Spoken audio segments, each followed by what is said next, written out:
Nobody in Millfield thought Owen Calloway would last long as a single father. Too quiet, too steady, too ordinary. So when Diana Voss, owner of 3 dealerships and a reputation built on crushing smaller people, decided to have some fun, she chose Owen's driveway. 12 rusted, broken, engine-dead cars appeared overnight. A gift from Diana and her circle, deliberately meant to be a punchline, meant to bury him in debt and shame. What Diana didn't know was what Owen had spent 15 years hiding, not just how to fix cars, but how to own the people who broke them. Press play right now and find out how one quiet father turned 12 junkers into the deal of a lifetime. Owen Calloway woke at 5:30 every morning without an alarm. He moved through the house in a particular order: coffee first, then oatmeal on the stove, then 3 quiet knocks on the door at the end of the hallway. The knocks were never louder than necessary, and Bonnie always answered them the same way. A small groan, then the shuffle of feet, then the door opening to reveal a 7-year-old with tangled hair and serious eyes. Their house on Cartmill Road was a single story with a narrow front yard and a garage that held more tools than it did cars. The neighbors who had lived on that street long enough knew that Owen kept to himself, paid his bills on time, and never asked for anything. The ones who hadn't lived there long assumed he was simply unremarkable. Neither group was entirely right. Owen had been in Millfield for 7 years, long enough that most people had stopped wondering about him, which was exactly how he preferred it. He had a few routines, a few friendships that did not require much maintenance, and a daughter who had inherited, in equal measure, his quietness and his way of watching things before deciding what to think about them. Bonnie was the kind of child who asked one precise question where other children asked 5 imprecise ones. Owen answered her questions with the same seriousness he brought to everything else, which had produced, by the time she was 7, a girl with an unusually accurate picture of how the world worked, and a deep preference for honesty over comfort. The garage told a different story, if anyone had known how to read it. Along the back wall hung tools on a pegboard, each one in its exact place, each one worn smooth from years of use. On the floor beside the workbench sat a metal toolbox painted red, or what had once been red. Now a faded rust orange where the paint had chipped and aged. It had belonged to Owen's father, and before that to no one Owen knew of. Bonnie was not allowed to touch it, though she sat on top of it nearly every evening while her father worked, swinging her legs and asking questions he almost always answered. Owen worked as a mechanic at the community garage on Miller Street, fixing trucks and lawn equipment and the occasional water pump for whoever needed it. The pay covered what they needed and not much else. He did not complain about this. He did not seem to notice it. On a Tuesday morning in early October, his neighbor Lucas came around before 8 with 2 cups of gas station coffee and the look of someone who had heard something worth repeating. Lucas was a broad-shouldered man with calloused hands and a habit of arriving unannounced, which Owen had long since stopped minding. They sat on the front steps while Bonnie ate inside. Lucas said that Diana Voss had been making moves on the land along Cartmill Road, specifically the parcels between the hardware store and the old feed lot, which happened to include the lot Owen was sitting on. Owen listened without interrupting. When Lucas finished, Owen said only that he was not selling. Lucas nodded like he'd expected that answer, and the 2 men finished their coffee without saying much else. Before she left for school that morning, Bonnie took her father's hand on the front steps and looked up at him with the particular seriousness she reserved for important questions. She asked why people always looked at them the way they did, the sideways glances, the polite silences that lasted a beat too long. Owen looked at her and said it was because they didn't know who he was yet. Bonnie accepted this, and they walked to the car. Diana Voss had built her reputation the way certain people build walls, one deliberate stone at a time, placed to keep things out as much as to hold things up. She had inherited 1 dealership from her father 8 years earlier and turned it into 3, pushing her annual revenue past $40 million through a combination of precise financial maneuvering and a talent for identifying when someone else's weakness was her opportunity. Her offices occupied the top floor of the Voss Auto Group headquarters on Renfield Avenue. Glass walls, steel fixtures, and framed magazine covers arranged in a line that read like a timeline of her ambitions being realized. She was not a loud person. She had learned early that volume was what people used when they lacked precision, and precision was the thing she had in abundance. Her assistant Jessica had worked for her for 2 years and had absorbed, through careful observation, the most important rule of the office. Diana's silences were never empty. They were loaded. She was the kind of person who made other people feel that the room became smaller when she entered it, not through intimidation exactly, but through a quality of attention that suggested she was always calculating something, and that the calculation would eventually produce a result that was inconvenient for whoever had miscalculated in her presence. The staff at all 3 dealerships knew this. The suppliers knew it. The local officials who attended Diana's quarterly breakfasts knew it best of all. The 4th dealership had been Diana's plan for 3 years.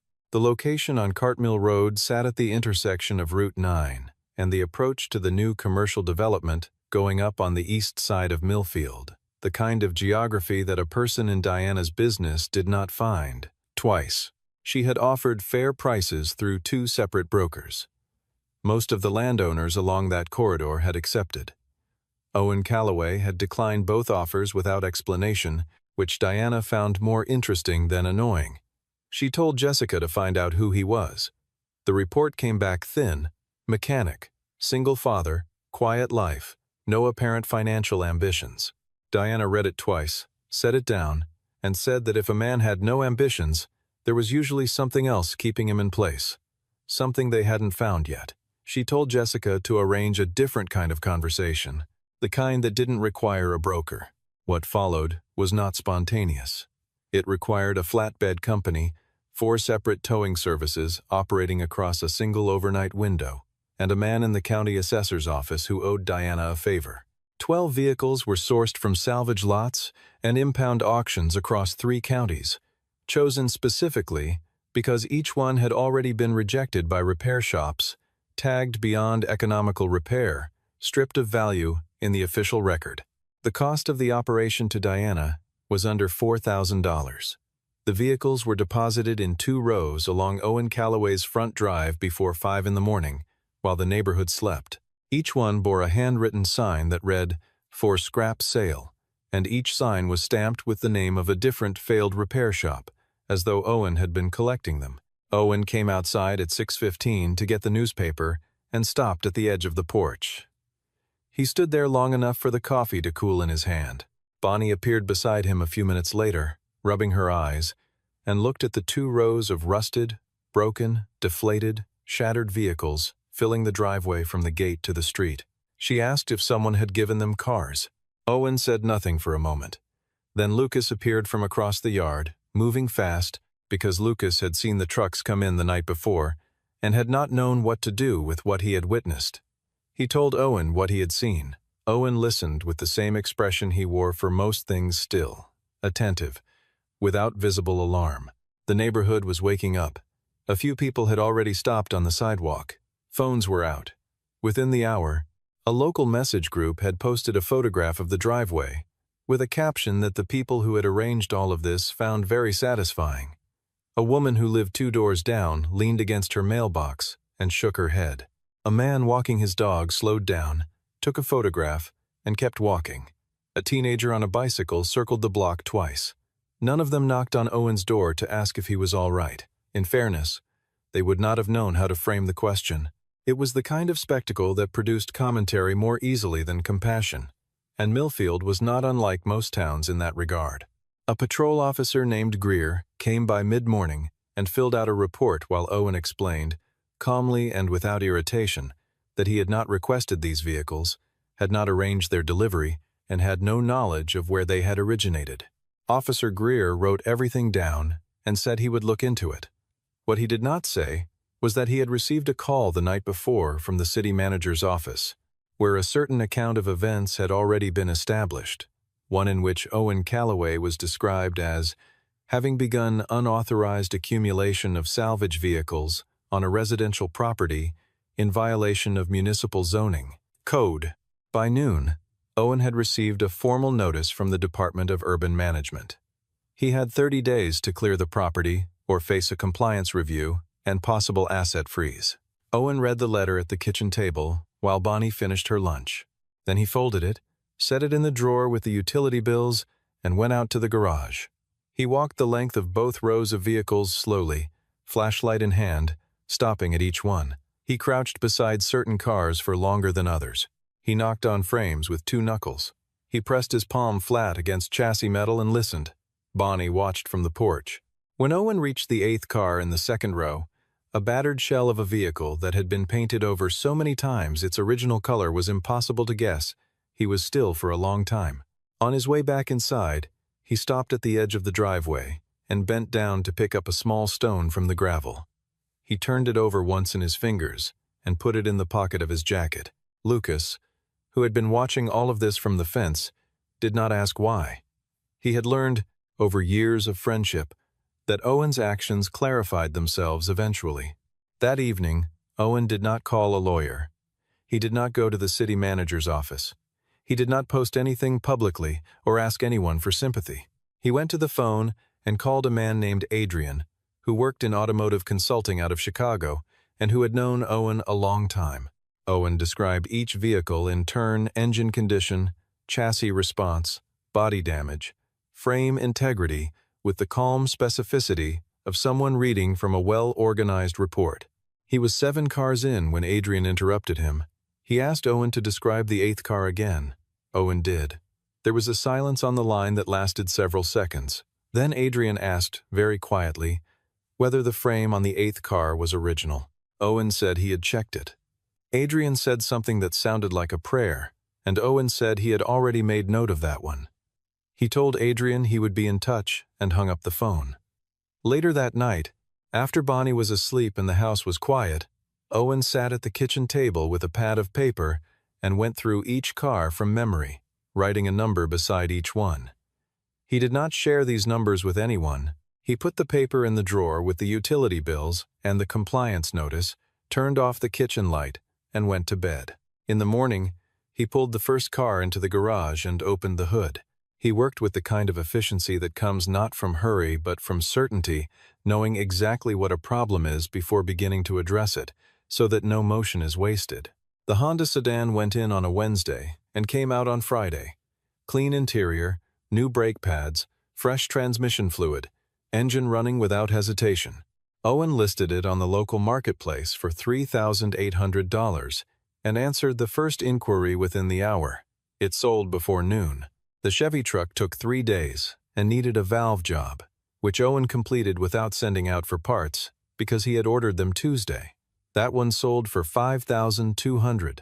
Lucas helped where Owen directed him, which mostly meant handing tools and holding things in place, which Lucas did without complaint, because he understood by now that something was happening here that he did not fully grasp, but that he trusted completely. Diana received a report from Jessica on Friday afternoon. Owen Callaway had sold 2 cars. Diana was not concerned. She had sent 12. Even if he managed to move all of them, which she considered unlikely, she still held the compliance notice, the city manager's goodwill, and the zoning review scheduled for the end of the month. She told Jessica to file an anonymous complaint with the county environmental office, citing potential illegal disposal of motor oil on residential land. The environmental inspector arrived the following Tuesday. Owen walked him through the garage, pointed out the oil containment system he had installed years earlier, a gravity-fed basin with a sealed drum collector, well within code, technically above the minimum standard.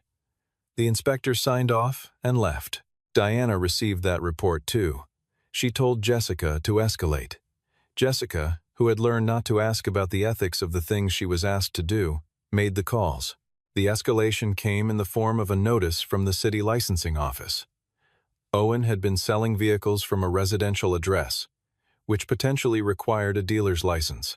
Without one, each additional sale could carry a fine of $500 per transaction. Owen received this notice on a Thursday and called Carter Webb the same afternoon. Carter was a lawyer who specialized in vehicle commerce and property law, and he had been referred by Adrian. Carter reviewed the situation and told Owen 3 things. First, that individual private citizens were permitted to sell up to 5 personal vehicles per calendar year without a dealer's license. Second, that the 2 cars Owen had already sold were within that limit. And third, that Carter could obtain a temporary dealer permit for Owen within 10 business days which would cover any sales beyond the personal threshold for the remainder of the year. Owen told Carter to file for the permit. Carter said he would have it by the following Wednesday. Owen thanked him and went back to the garage. That evening, Bonnie showed Owen a drawing she had made at school, 12 cars lined up in a row, with a tall figure standing beside them holding a toolbox.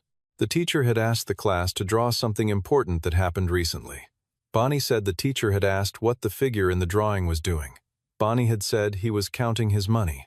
Owen looked at the drawing for a moment, then folded it and put it in his shirt pocket. The 3rd through 6th cars came out in 9 days. Owen worked in the evenings after Bonnie went to sleep and on weekend mornings before she woke up. He kept a notebook on the workbench where he logged every part ordered, every hour worked, every dollar spent. Lucas came by most evenings and did what he was asked. Adrian began sourcing parts from his Chicago network, shipping them on 2-day delivery when the local suppliers didn't carry what Owen needed. The Jeep went for $6,400.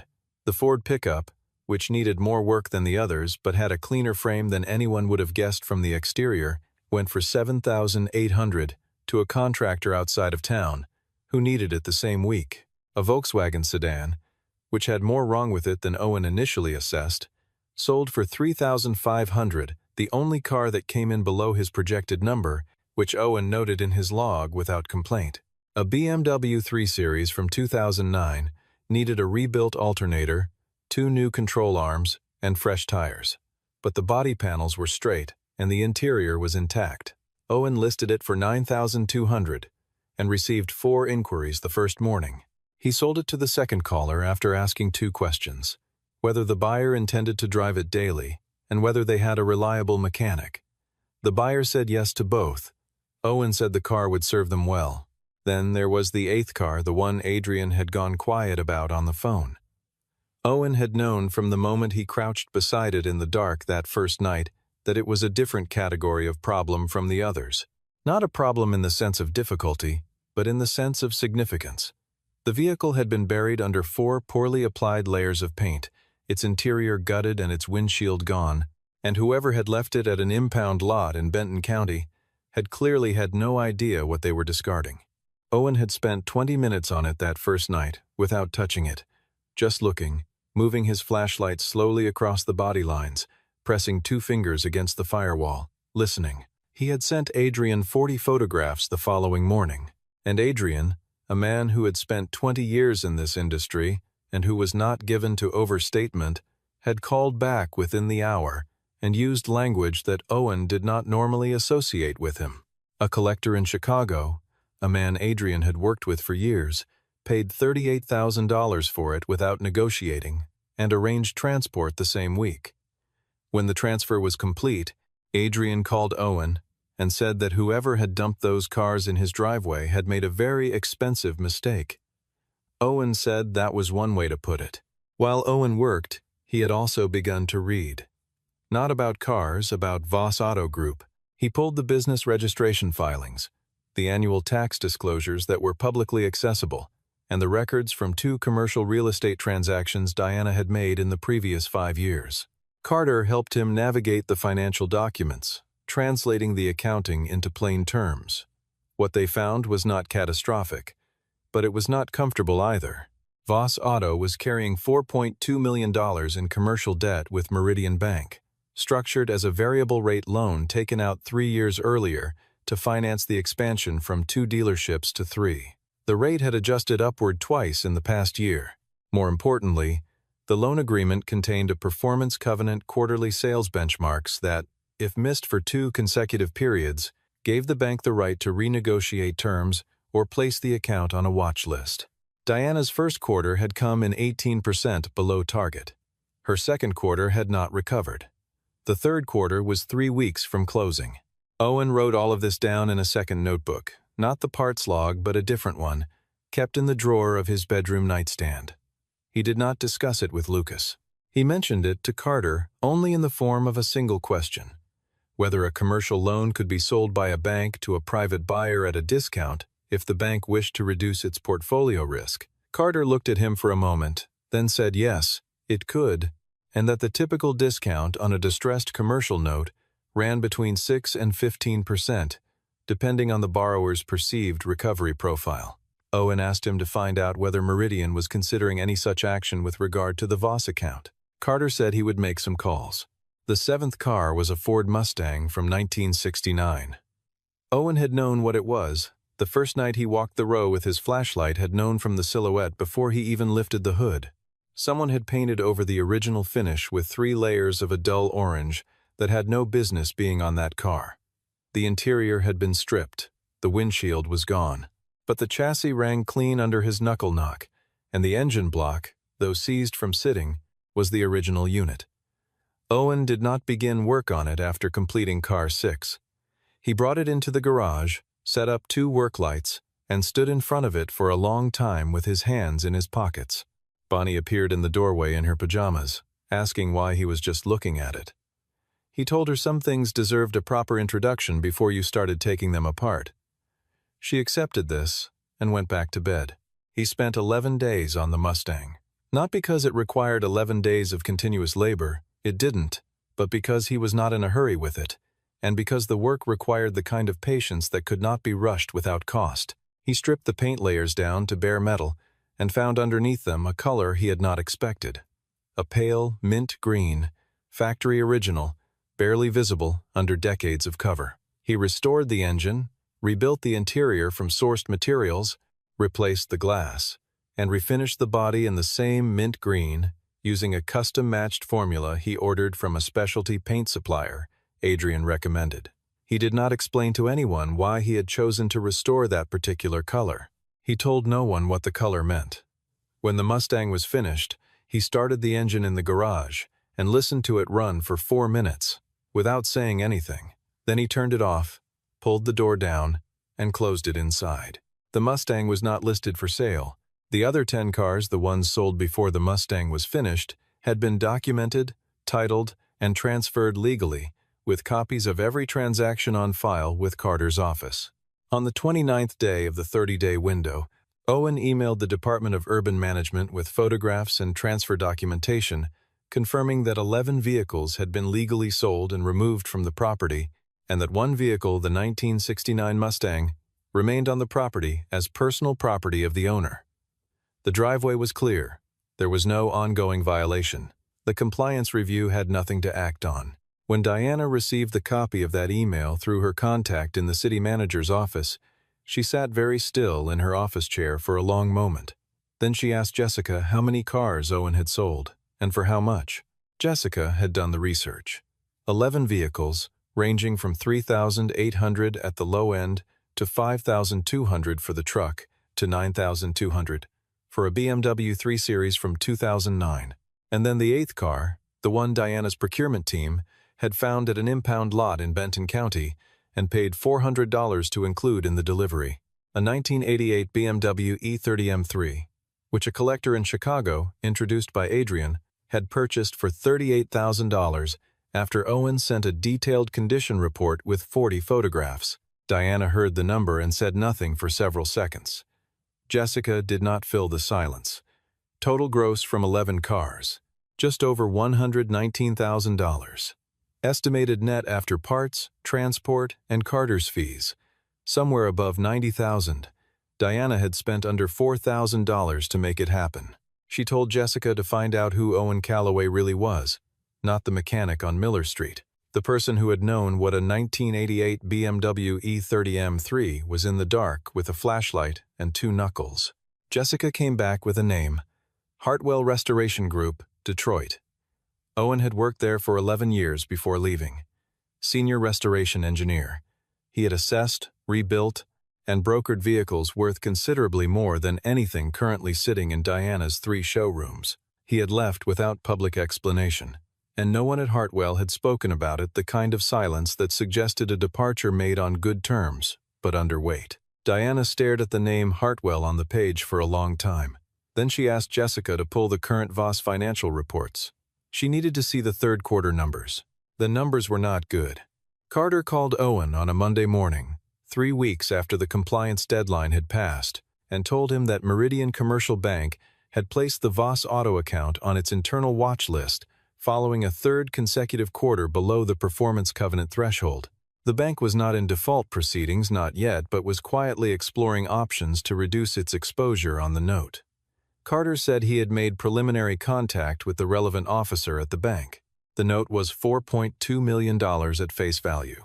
Given current circumstances, the bank would likely consider an offer in the range of $3.7 to $3.8 million, a discount of roughly 10%, from a qualified buyer who could demonstrate financial stability and purpose. Owen asked Carter how long the window for that kind of approach would stay open. Carter said weeks, not months. Owen told him to move forward. The money from the 12 cars, combined with a personal line of credit Owen had opened 14 years earlier and never touched, maintained, through 15 years of careful, quiet living, gave him the collateral basis. Carter needed to structure the acquisition offer. Owen did not take this lightly. He spent 3 evenings going through the numbers with Carter, asking questions until every term was clear. He was not reckless with it. He was not emotional about it. He simply understood, with the same methodical clarity that had guided him through every other step, that an opportunity of this kind did not arrive twice. The community meeting at Millfield Town Hall fell on the 3rd Thursday of the month, as it always did. Diana had a standing item on the agenda, the Cartmill Road development proposal, which had been submitted months earlier and which had survived 2 preliminary reviews. She arrived with Jessica and 2 associates from her legal team, dressed in the kind of way that communicated she considered the outcome settled. The hall was more full than usual. Hannah Marsh, a reporter from the Millfield Register, who had been covering the story since the morning the 12 cars appeared, sat in the 2nd row with a notepad. Owen arrived after Diana and sat in the middle section. He was wearing a jacket over a flannel shirt. He had not brought Bonnie. Diana presented the Cartmill Road proposal with efficiency. When she reached the section describing the final parcel, the Callaway property, she named Owen directly and described it as the last outstanding holdout in an otherwise consolidated development plan. The room shifted. The city manager invited comment from the floor. Owen stood without being called on twice. He spoke without using a microphone, in a voice that was level and reached the back of the room without effort. He said he was not selling the land on Cartmill Road, and he explained, for the first time publicly, why. His wife had died in that house. His daughter had been born in that house. There was no price for it. He did not say this angrily. He said it the way a person states something that is simply true and requires no defense. A woman in the 3rd row pressed her lips together. A man near the back stopped checking his phone. The city manager looked at his notes without writing anything. Then Owen said he had a different proposal to make. He said he wished to purchase Voss Auto Group's primary dealership, the flagship location on Renfield Avenue, at fair market value, with all current staff retained under existing contracts and with full operational continuity. He said he had reviewed the business, had adequate financing in place, and could close within 45 days. He did not look at Diana as he said it. He looked at the city manager, then at the room. The quality of silence in a room changes depending on what has just been said, and the silence that followed Owen's proposal was of a particular kind, not shocked, but recalibrating, the sound of a large group of people revising a story they had thought they already knew the end of. When he finished, he reached into his jacket pocket and placed a small stone on the table in front of him, a piece of gravel from a driveway on Cartmill Road. He left it there and sat down. Lucas, sitting 3 rows behind him, looked at the stone and understood finally what it meant. Hannah was writing so fast her notepad made a sound. The room was quiet enough to hear the ventilation system. Diana stood at her table across the hall. She looked at the stone. She looked at Owen. People were watching her in the way people watch someone who has just been handed an accounting they did not expect and cannot immediately calculate. Jessica stared at the table.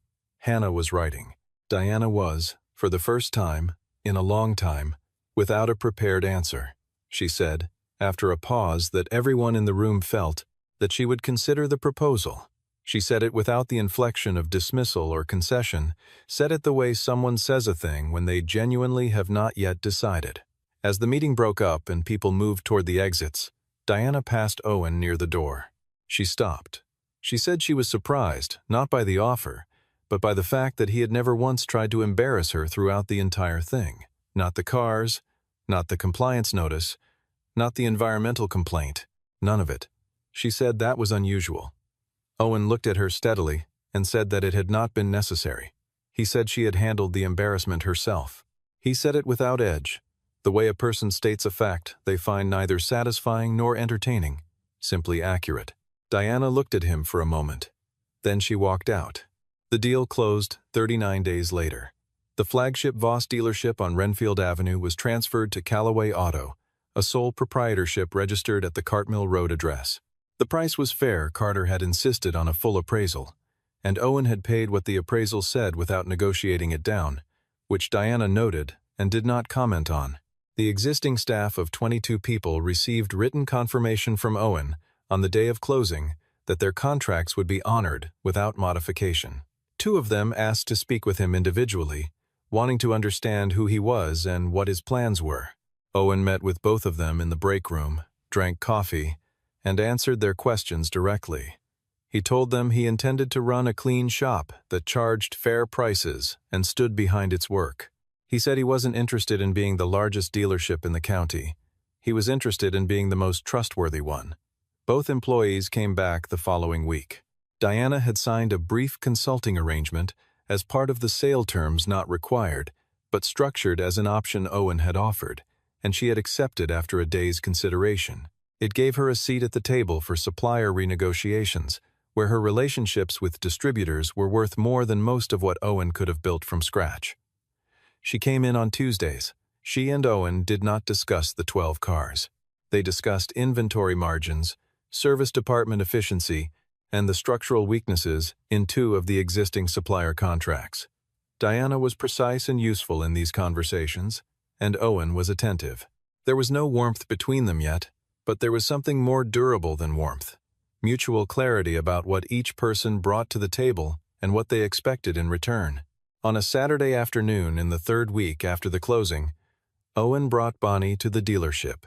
They walked through the whole building together. The showroom floor where 3 cars sat under the lighting. The service bay where 2 technicians were running end-of-week checks. The customer lounge that still smelled of the coffee machine Diana had chosen 3 years earlier. Bonnie walked beside her father with her hands behind her back, looking at everything carefully. When they had made the full circuit, she looked up at Owen and asked if this was theirs now. Owen crouched down to her level and told her that it was theirs and also the people who worked there, and that his job was to take care of both. Bonnie nodded.